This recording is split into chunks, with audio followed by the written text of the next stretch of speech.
বাংলাদেশের আপোসহীন নেত্রী বেগম খালেদা জিয়ার মৃত্যুতে রংপুরে নেমে এসেছে শোকের ছায়া।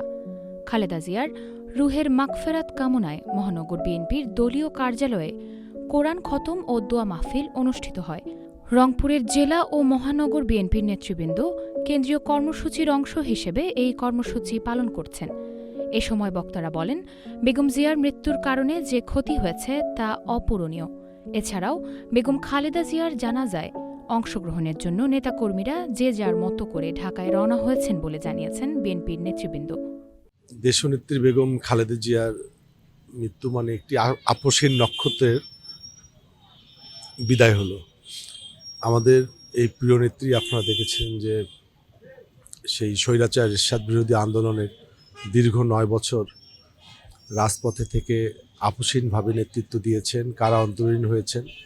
তিনি এদেশের স্বাধীনতা, সার্বভৌমত্ব, গণতন্ত্রের জন্য এবং এদেশের মানুষের জন্য তিনি তার জীবনকে উৎসর্গ করে দিয়েছেন সারাটি সময় ধরে, এবং তার প্রতি আমরা বিনম্র শ্রদ্ধা জ্ঞাপন করছি। এবং আজকে রংপুর মহানগরীতে যেন একটি শোকের নগরীতে পরিণত হয়েছে। প্রত্যেকটি শ্রেণী পেশার মানুষ আমাদের সেই প্রিয় নেত্রীর মৃত্যুতে গভীরভাবে শোকাত এবং প্রত্যেকেই অন্তর থেকে দোয়া করছেন, তার প্রতি শ্রদ্ধা নিবেদন করছেন। আমাদের প্রিয় নেত্রী, দেশনেত্রী বেগম খালেদা জিয়া, যিনি আমাদের মা, যিনি গণতন্ত্রের মা, যিনি বাংলাদেশের মানুষের ভাগ্যের পরিবর্তনের জন্য দীর্ঘদিন আন্দোলন করেছেন, জেল খেটেছেন, যিনি অনেক অনেক ত্যাগ করেছেন। একজন নারী হয়েও তার এই ত্যাগ বাংলাদেশের মানুষ কখনো ভুলবে না। আমার বিশ্বাস যে ওনার মতো নারী নেত্রী বাংলাদেশে আর কখনো জন্মাবে না। উনি আমাদের এই দেশের মানুষের জন্য উনি সবসময় ভেবেছেন, চিন্তা করেছেন উনি দেশের মানুষকে কিভাবে ভালো রাখবেন।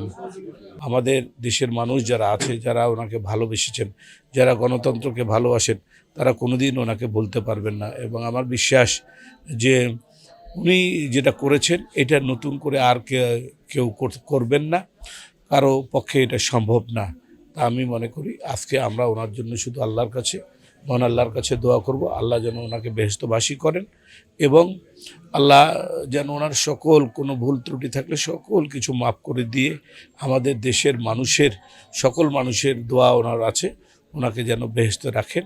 আমরা যেন বাংলাদেশের মানুষ উনি যেগুলো আমাদেরকে শিখিয়েছেন, আমরা যেন সেই শিক্ষা নিয়ে সামনের দিকে এগিয়ে যেতে পারি।